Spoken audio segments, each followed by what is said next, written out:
Hello everyone, thank you for jumping on to this episode of Weathering the Market. I'm meteorologist Kailey Carey. And I'm meteorologist Dion. And I'm head of marketing, Emily Creevy. Well, today we're going to talk about a lot of things, but most importantly, what dropped today. It's like a new album. What dropped? Not a new album, but if you're in the commodities sector, then you are probably well aware that today was the latest edition of the WASDE Report. Woo!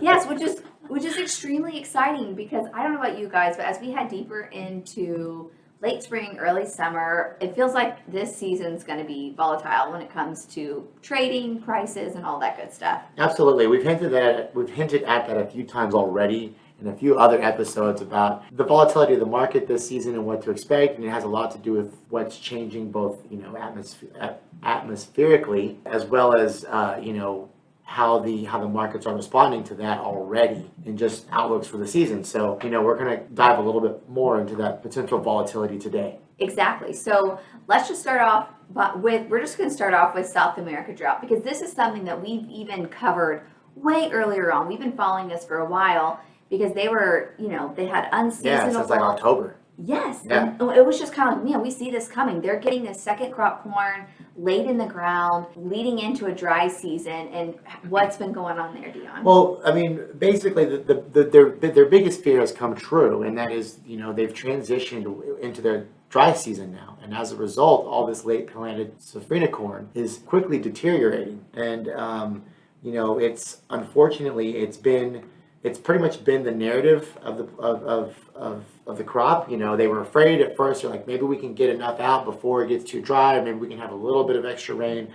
And unfortunately, it didn't happen. The production continues to decline across Brazil for the safrinha corn crop. I saw something where Paraná, they started off at 92% good in the beginning of the month, and then now they're already down to 25% rated good to excellent for their crop.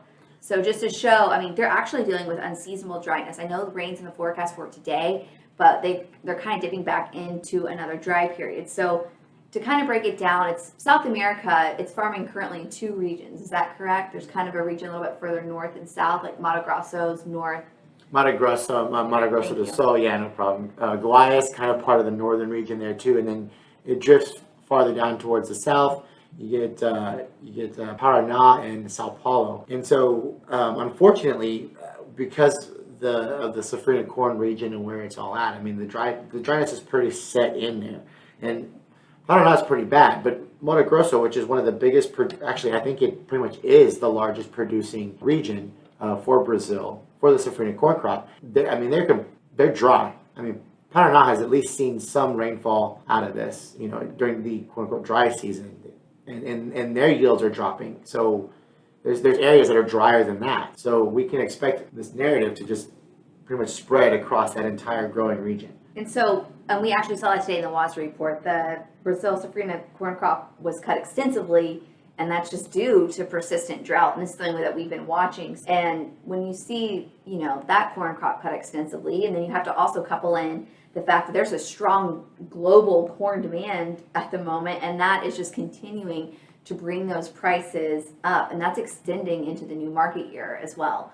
So I think the question we're going to have to raise, and Larry can talk about this at the end, he's going to come on and give some of his advice as well, and what he thinks is going to happen is, our corn supply is going to be too tight. Like, how high will these prices go? Because currently, right now, on the Chinese Dalian market, corn's trading over $11. It's trading over that. That's impressive, yeah. Yes, it's extremely impressive. So the reason, though, then people are like, well, why is China buying so much of our corn? Because it's cheaper. Yeah. So, so it's creating this volatile marketplace, which, if you're in this space, it is kind of exciting. But at the same time, we are going to have to watching for inflation and whatnot. And we still haven't even hit the summer month where we could be seeing, possible drought. Our own drought, yeah, exactly. Yeah. So it's just a lot of stuff coming into play. And then speaking of drought, have you been watching Iowa any more closely, or what are you seeing there, Dion? At least for parts of the Midwest, for the most part, the Midwest is looking fairly wet. Matter of fact, looking at the latest topsoil moisture reports from the USDA, much of the Midwest is actually at a surplus, and their surplus has grown over the past week or so. So we're seeing a pretty decent surplus across portions of, Illinois, the Ohio Valley, Kentucky, Tennessee, and all the way extended down through the Mississippi Delta, which is great. Even Iowa is reporting a slight increase in their topsoil surplus, which is good. Okay, they're still not completely out of the woods yet. They're still battling some dryness, but the forecast is looking a little bit better. I think they're just going to be on the fence. We're going to have to keep a close eye on Iowa and Nebraska as well. And I think something else that we also have to remember is that today's report was actually limited by the 91 million, well, actually it was 91.1, but for now we're just going to call it 91 million acres from the March planting survey. And I mean, this could just be personal opinion, but that number is just a little too low given the prices as we head deeper into this season.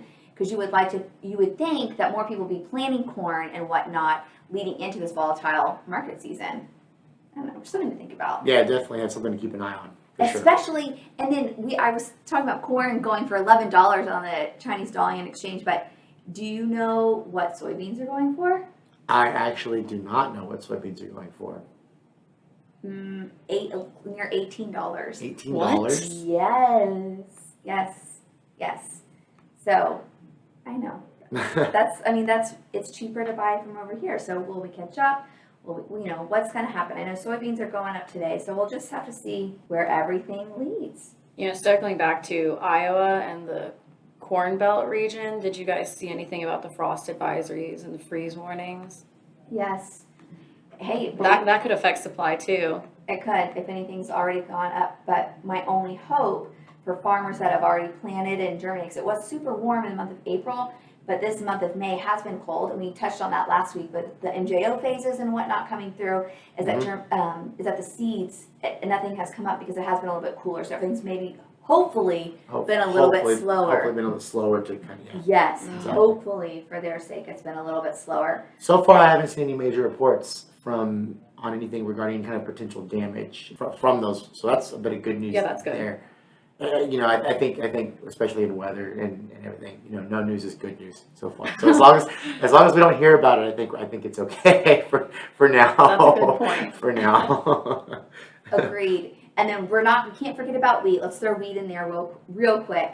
Wheat prices are also up, but with the prices being up, it kind of reduces our competitiveness as a country in this market. In the global markets, I guess you could say, because the exports were lowered for this market year, and they continue to decline in the upcoming market year, 21-22. So that was also something that was seen, because regions of Africa are actually having a great season. So I don't know, we're checking it out. For now, though, we're going to go ahead and toss over to Larry to give a more in-depth look of the WASDE report and what the implications could be on the market as we head deeper into the planting season. Thanks for joining, everyone. Hi guys, help me welcome Larry Heitkemper, our market analyst and president of Minuteman Weather. Larry, what do you got for us? What's going on with this WASDE report? Well, I think in general today, Emily, we'd like to talk corn. So there's certainly some potential for some real gloom and doom with things to happen in the corn market. So we need to follow that closely.